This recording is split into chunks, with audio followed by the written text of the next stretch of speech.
Good morning. We will start our training shortly. Hang on a second.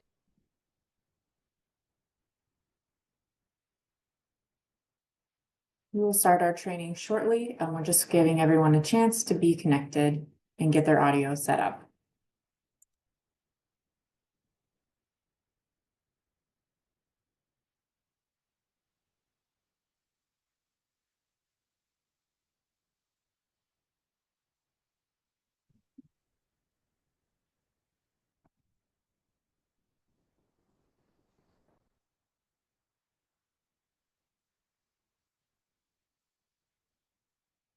Haley, it looks like we have everyone out of the waiting room if you're ready to get started. Good morning, everyone. Happy Friday. Thank you for joining us for our last installment of our recipient training for New Mexico Match Fund as it moves into the AmpliFund system. Today, we're going to go through the process for submitting amendments. And like the other two trainings, if you can hold your questions to the end or put them in the chat to be answered at the end, that'd be greatly appreciated. And again, all these recordings will be posted on the DFA website, hopefully early next week, so that folks who weren't able to join us can give them a watch, or you can send them to other members of your team that you'd like them to watch. So with that, I'll turn it over to Jennifer to take us through submitting amendments. Thanks, Haley. So we're going to learn how to submit an amendment today. I'm going to give you a brief overview of the amendment types that you're allowed to submit, as well as the process. Then we'll walk through the steps in system of submitting. We'll review what a decision from the state looks like. And then we'll also look at a process that may happen with a waiver request, which is really just an example of if you get an electronic signature request through AmpliFund. For the New Mexico Match Fund, you're able to submit an award duration amendment. And what that means is that you're able to ask for an extension of your New Mexico Match Fund grant. Before you can do that, it does require approval on your actual grant for which you're receiving the match from the state. So your first step is to get that approval. And then if you have that, you're able to create an amendment in AmpliFund, submit that to the state for the match fund, and then you'll receive a decision from the state. If it's rejected, you can re-edit that amendment. So we're going to walk through those steps together. Here's that process visually. You'll start with approval from your funder, which is happening outside of AmpliFund. And then for the New Mexico Match Fund, we'll go into our grant. We'll create an award duration amendment. When you submit that, the state is going to receive an email. They'll make a choice on whether to approve or reject that amendment. If they reject your amendment, you can edit it and resubmit it. If they approve it, you will receive an email notification from the state, and then you'll be able to review that amendment and those changes to your match fund award. As we go along here, please remember that you can put questions in the chat. And then as Haley said, there is going to be a question time at the end of the session. I'm going to go ahead and jump into AmpliFund and show you how to submit an amendment.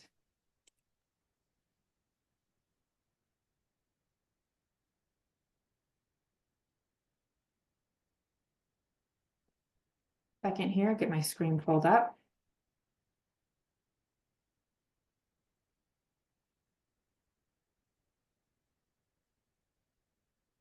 To submit an amendment, I first need to navigate to my grant for my New Mexico Match Fund Award. I'll use my left menu to come to Grant Management, Grants. And I want to submit an amendment for my matching fund grant. So I'm going to open that up. And the amendment that we're going to submit today, our first training scenario, is that we're going to submit an amendment that the state's going to approve. So it's going to be an award duration amendment. Our original end date of our award is 12/2/2025. We're going to ask for an extension to the end of the month to 12/31.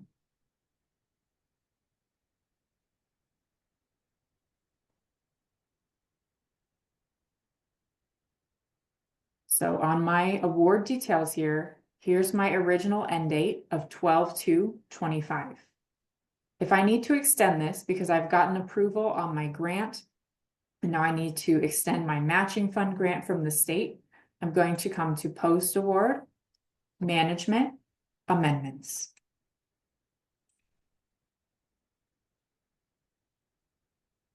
You can see that I've already submitted a couple of amendments to this award, so this grid is going to show that over time. To create a new amendment, I'm going to click the plus sign in the upper right corner. And I'm going to give the amendment a name. This is my second amendment, so I'm going to call it amendment number 2.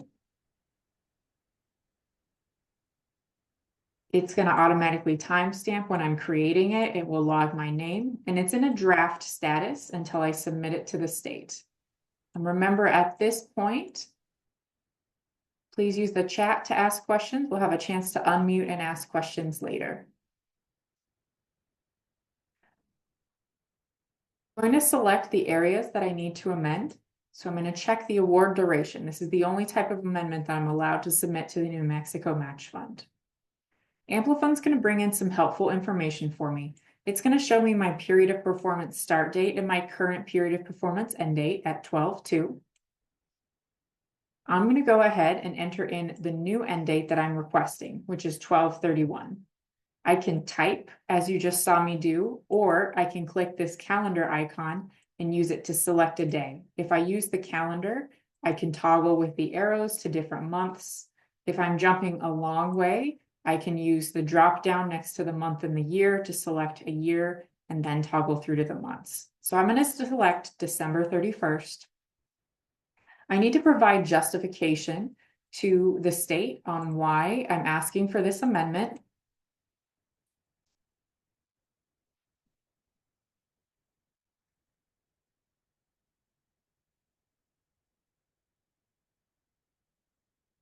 And my federal grant was extended to allow more closeout time. And then I'm also going to attach that approval from the feds for my grant. So I'm going to attach my funder approval by clicking the choose files. And I'm going to select my file and click open. I can select multiple files here if I need to. So up to this point, the state can see everything that I've entered that I've highlighted. This internal notes is just for me. So this is just for my organization only. The state cannot see this. So if you need notes for yourself on what this amendment is or any processes here, you can do that. And then once I have entered the requested end date, entered the justification, uploaded any backup documentation or supporting files, I can click submit, or I can click save and return to this later. If I save it and I want to come back and edit it, I'm just going to click the edit pencil. I can make any changes, and then when I'm ready, I'm going to go ahead and click submit. Once I submit it, the amendment's going to be locked down. I will no longer be able to edit it. So you get this pop-up kind of warning you that that will happen. And then I'm going to click submit. I'll get this success message. My screen will refresh. And now I'm back to the grid. So notice here's that amendment number 2 that we just created together. It says submitted, and then there's a timestamp of when I submitted it. I can also see what an approved amendment looks like here. I've got the date it was submitted and the date that it was approved. As I submit amendments to the state, I will receive system notifications from Amplifund. So when I submit an amendment, I will get an email from Amplifund that the amendment was submitted successfully. This is the point when the state is going to review your amendment. If they approve it, you're going to receive an email notification as well. It's going to say hello to whatever your name is. You're receiving this Amplifund notification because the state of New Mexico has made a decision regarding your amendment request for your New Mexico Match Fund Award. It'll have your amendment name and then some details about the amendment. And then where it says view the amendment with an underline, that's a link. It'll take you directly into Amplifund to the amendment screen.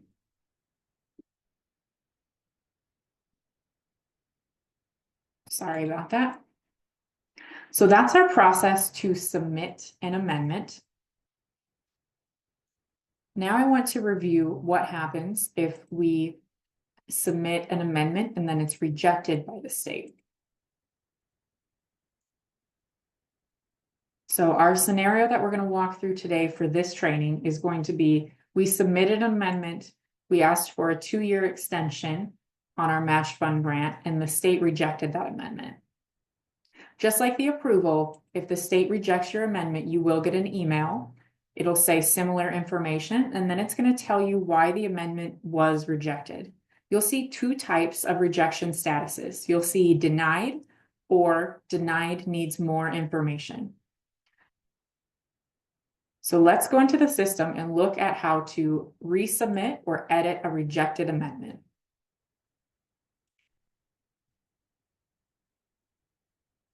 Again, I likely started from my calendar page. So I would come to the grant. I could click directly there from the email, or I can navigate by coming to Grant Management Grants, selecting my New Mexico Match Fund grant, using my top menu to come to Post Award, Management, Amendments. So I can find my rejected amendment here. It has a status that will either say denied or denied needs more information. In this case, it looks like the state just needs a little more information from me before they can approve. So I'm going to go ahead and click the edit pencil. I can see what I originally submitted up here. And then if I come down to the amendment history, I can see the reason from the state. It says I need to attach documentation showing that my funder approved an extension on the grant. So I just forgot to attach my backup documentation here. So I'm going to do that. I'll click Choose Files. I will select my funder approval. If I need to also select like a new agreement, for example, I'll hold Control on my keyboard and select both files and then click Open. So they're both here. And then I might add a note here for the state and say, 1/24/25 update. I added the supporting documentation as requested. And at this point, I'm ready to resubmit. So I'm going to click Submit. I get this warning that it's going to lock it down. I'll get the pop-up. And now I'm back to my grid, and I can see that this amendment is submitted and awaiting decision from the state. So at this point, I would get, the same emails on whether it was accepted or rejected, and we would repeat that process. And that is how we submit an amendment or edit a rejected amendment in Amplifund. One other training item that I want to touch on here is throughout your New Mexico Match Fund grant, you may receive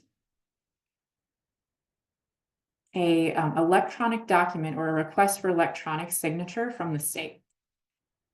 So I want to take you through what that process looks like if the state sends you a request for an electronic signature.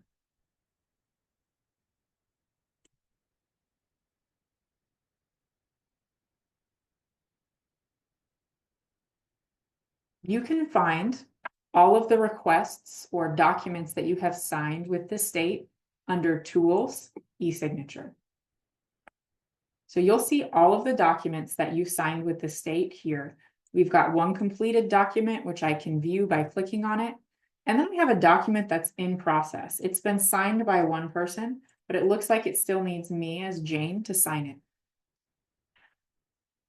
When the state sends you an electronic signature request, you will get an email to start the process off.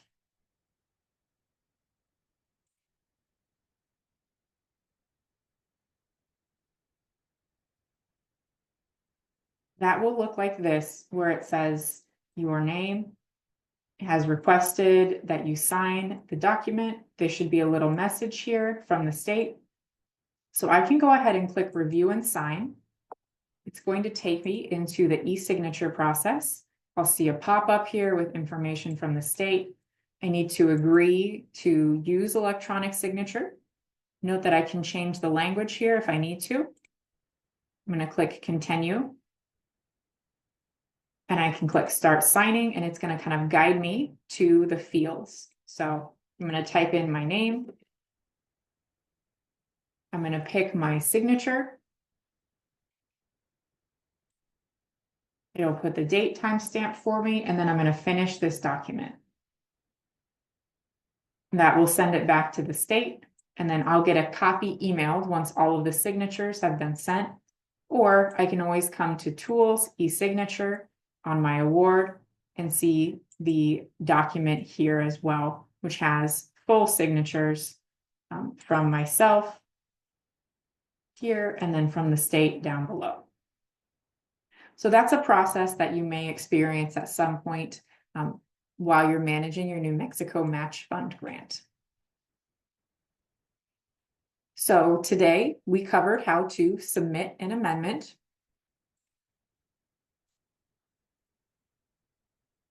We also looked at what editing a rejected amendment looks like and how to sign an electronic signature with the state. Are there any questions on any parts of this process at this point in time? You can use the chat or unmute. I see your question here. Will our mayor and or our city administrator have a login for signatures? I thought I heard only 2 per account per agency. You can add as many users in your account as you need to. There's no restriction on that. 2 is a recommended best practice, that you have at least 2 users in your account. So there's 1 person and a backup, but you can have as many users as you need. The e-signature doesn't necessarily have to go to a user in Amplifund. That will just depend on who the state sends it to. A good question on that. All right. Please feel free to use the chat for questions. And Angie, or you can unmute. Angie, I would just add that for submitting the amendment itself, we don't require any signatures from like a signatory authority. It's just if we do indeed execute on the amendment, and we'll be able to make sure that they can sign the document at that point. Thanks, Haley.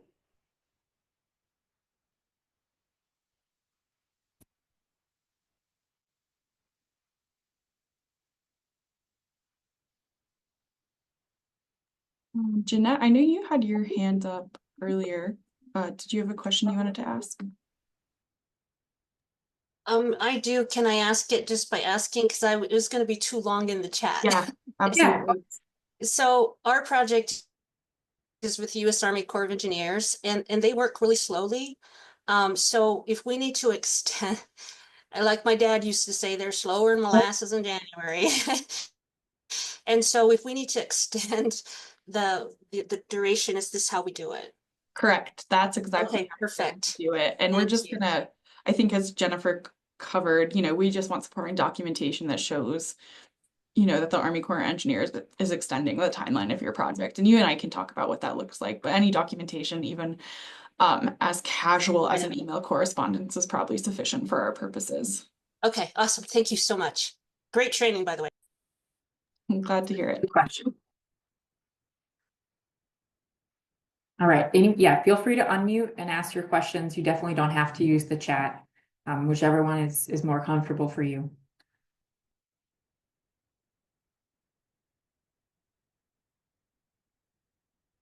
Okay. While you're thinking about questions, a couple last reminders from me.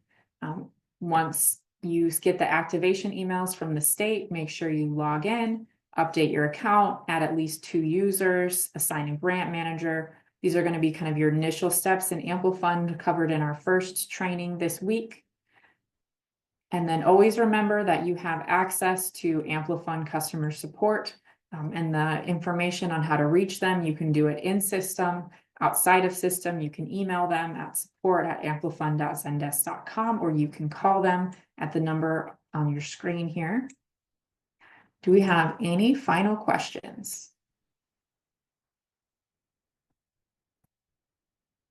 Haley, any last thoughts? No, thank you all for joining us. And we, like I said, timeline is to hopefully get you your activation emails in the next week and a half or so. So keep your eyes peeled for that, but you'll also get some correspondence from me when those go out. So I think that's it from me. Have a good weekend, everybody, and thank you for participating in today's training.